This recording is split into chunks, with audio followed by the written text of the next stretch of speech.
In today's video, I'm going to teach you how to connect GitHub to FlutterFlow.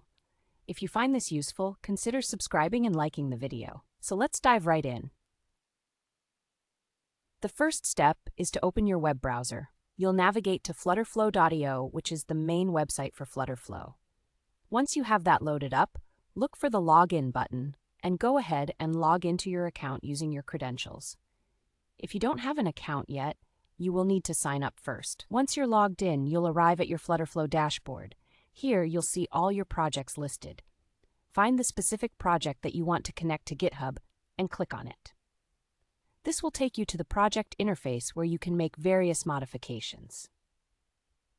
Now that you are in your project, take a look at the left sidebar. You'll want to look for an option labeled Settings. Click on that.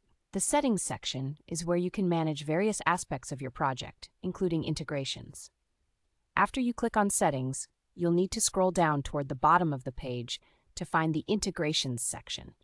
This is where you can connect different services to your FlutterFlow project, including GitHub. Once you reach the Integrations area, find GitHub in the list of available integration options.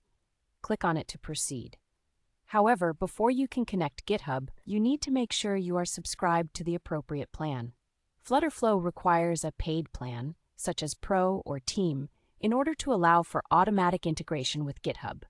If you're on a free plan, you won't be able to connect. So, if you find you're not on a paid plan, consider upgrading first.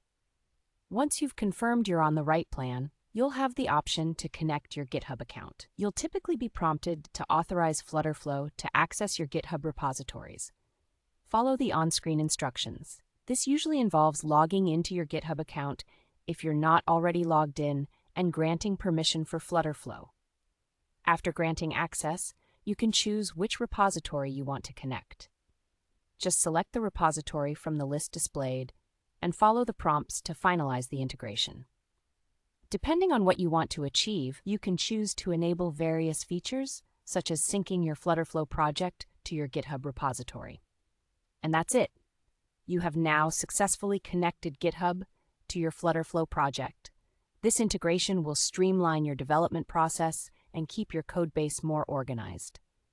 Remember, when you commit your changes in FlutterFlow, you'll also have the option to push those changes directly to your GitHub repository. Thanks for tuning in today. Hopefully, this tutorial has made the process of connecting GitHub to FlutterFlow a lot clearer for you. If you enjoyed this video or found it helpful, don't forget to hit that like button and subscribe for more great content. Happy coding!